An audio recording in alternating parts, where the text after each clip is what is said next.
नमस्कार। स्वागत है आपका हमारी ज्योतिष सीखने की इस खास सीरीज में। यहाँ हम मिलकर समझते हैं कि कुंडली में ग्रहों की अलग अलग पोजीशंस का आखिर मतलब क्या होता है, वो भी एकदम सिंपल और प्रैक्टिकल तरीके से। तो आज का हमारा टॉपिक ना बहुत ही खास और शुभ है, पंचम भाव में बृहस्पति। हम बात करेंगे कि ये है क्या, इसका ज्ञान और क्रिएटिविटी से क्या लेना देना है, संतान और पिछले जन्म के कर्मों पर इसका क्या असर होता है, और हाँ, आखिर में कुछ चुनौतियों और गुरु की स्पेशल दृष्टियों पर भी नजर डालेंगे। चलिए तो शुरू करते हैं बिल्कुल बेसिक से, इसकी नींव से। देखिए, ज्योतिष में जो पांचवा घर होता है ना, वो कई बड़ी बड़ी चीजों का सेंटर है, जैसे हमारी बुद्धि, हमारे बच्चे, हमारी क्रिएटिविटी और यहाँ तक कि हमारे पिछले जन्मों के जो अच्छे कर्म हैं वो भी यहीं से देखे जाते हैं।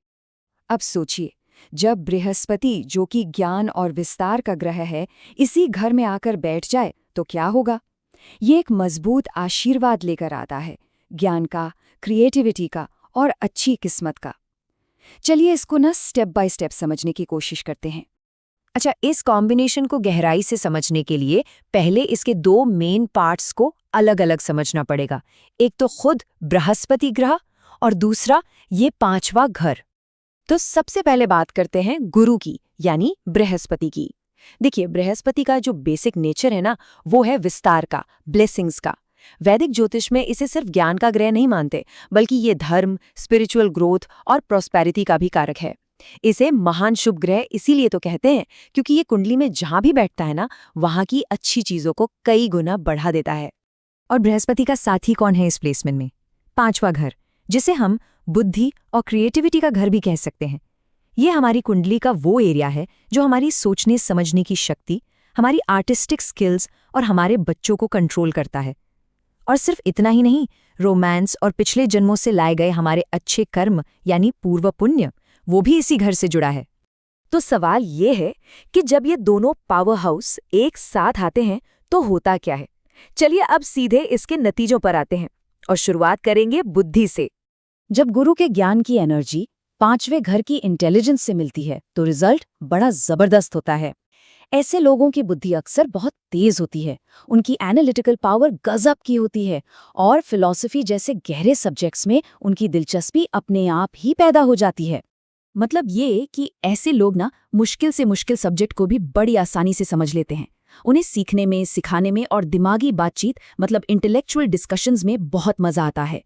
तो जाहिर है, एक सवाल मन में आता है कि भाई पढ़ाई लिखाई पर, एजुकेशन पर इसका क्या असर पड़ता है? देखिए, ये प्लेसमेंट एजुकेशन के लिए बहुत ही अच्छा माना जाता है। ये टीचिंग, फिलॉसफी, कानून, कंसल्टेंसी और हाँ, ज्योतिष और स्पिरिचुअल साइंसेज जैसे फील्ड्स में बहुत सक्सेस दिला सकता है। ऐसे इंसान की हायर नॉलेज और आध्यात्मिक शिक्षा में गहरी रुचि हो सकती है। और रुकिए, बात सिर्फ किताबी ज्ञान तक ही नहीं है। पांचवें घर का Brihaspati creative thinking, artistic talent और अपने विचारों को साफ साफ कहने की कला भी देता है। साथ ही लिटरेचर के लिए एक खास प्यार भी देखा जाता है। अक्सर ऐसे लोग क्रिएटिव या नॉलेज बेस्ड फील्ड्स में कमाल कर जाते हैं। अच्छा, तो ज्ञान और बुद्धि की बात तो हो गई। अब आगे बढ़ते हैं और देखते हैं कि ये प्लेसमेंट जिंदगी के दो और बहुत जरूरी हिस्सों पर कैसे असर डालता है, हमारे बच्चे और हमारी स्पिरिचुअलिटी। जैसा कि हमने बात की, पांचवा घर बच्चों का होता है, तो जब यहाँ बृहस्पति बैठता है तो ये संतान का आशीर्वाद लेकर आता है। बच्चे इंटेलिजेंट और भाग्यशाली होते हैं और उनके साथ एक बहुत प्यारा एक गाइडिंग रिश्ता बनता है। और एक और दिलचस्प बात, ये प्लेसमेंट अक्सर इंसान को नई पीढ़ी के लिए एक नेचुरल टीचर या मेंटर की भूमिका में खड़ा कर देता है। अब आते हैं पूर्व पुण्य पर। क्योंकि पांचवा घर पिछले जन्म के अच्छे कर्मों से जुड़ा है, तो यहाँ बैठा बृहस्पति एक मजबूत आध्यात्मिक झुकाव देता है। मंत्र, ध्यान, शास्त्रों में दिलचस्पी बढ़ जाती है और डिवाइन गाइडेंस पर एक भरोसा पैदा होता है। ऐसे लोग ना अपनी जिंदगी में सही और धार्मिक रास्ते पर चलना पसंद करते हैं। तो अब तक हमने सारी अच्छी बातें तो समझ ली हैं, पर एक पूरी तस्वीर के लिए विश्लेषण को थोड़ा और गहरा करना होगा। चलिए अब कुछ संभावित चुनौतियों और गुरु की खास दृष्टियों पर भी एक नजर डालते हैं। लेकिन चुनौतियों की बात करने से पहले एक बहुत बहुत जरूरी बात समझनी होगी किसी भी नतीजे पर पहुंचने से पहले ये देखना हमेशा जरूरी होता है कि कुंडली में बृहस्पति खुद कितना मजबूत है, उसकी डिग्निटी क्या है।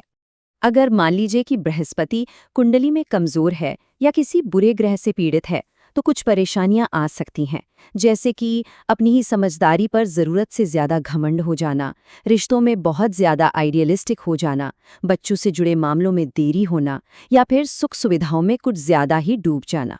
ज्योतिष में एक और बहुत गहरी चीज़ होती है, ग्रहों की दृष्टि, और बृहस्पति की दृष्टि तो खास होती है। 5वें घर में बैठकर गुरु सिर्फ उसी घर को नहीं बल्कि 3 और घरों पर भी अपनी शुभ नज़र डालता है। ये है 9वां घर जो भाग्य का है, 11वां घर जो लाभ का है और पहला घर जो हमारी अपनी पर्सनालिटी का है। तो आसान शब्दों में कहें तो गुरु की ये दृष्टियां इंसान की किस्मत, उसके सोशल कनेक्शंस और उसके खुद के ज्ञान को और ज्यादा मजबूत बना देती हैं। तो कुल मिलाकर हम ये कह सकते हैं कि 5वें घर में बृहस्पति का होना वैदिक ज्योतिष में एक बहुत ही शुभ कॉम्बिनेशन है। ये ऐसे इंसान बनाता है जो बुद्धिमान होते हैं, क्रिएटिव होते हैं, आध्यात्मिक होते हैं और पढ़ाई में भी सफल होते हैं। और हाँ, अगर बृहस्पति मजबूत हो तो ये प्लेसमेंट ज्ञान, क्रिएटिविटी और बच्चों के जरिए ढेरों आशीर्वाद लेकर आता है। तो आखिर में एक सवाल छोड़ जाते हैं। जरा सोचिए, अगर ज्ञान का ग्रह आपकी क्रिएटिविटी के घर में बैठा हो तो आप दुनिया को क्या खास बनाकर दे सकते हैं। अगर आप ऐसे ही और भी गहरे ज्योतिषीय विश्लेषण देखना चाहते हैं तो हमारे चैनल को लाइक, शेयर, कमेंट और सब्सक्राइब करके हमें सपोर्ट जरूर कीजिएगा। हमारे साथ जुड़ने के लिए बहुत बहुत शुक्रिया। नमस्कार।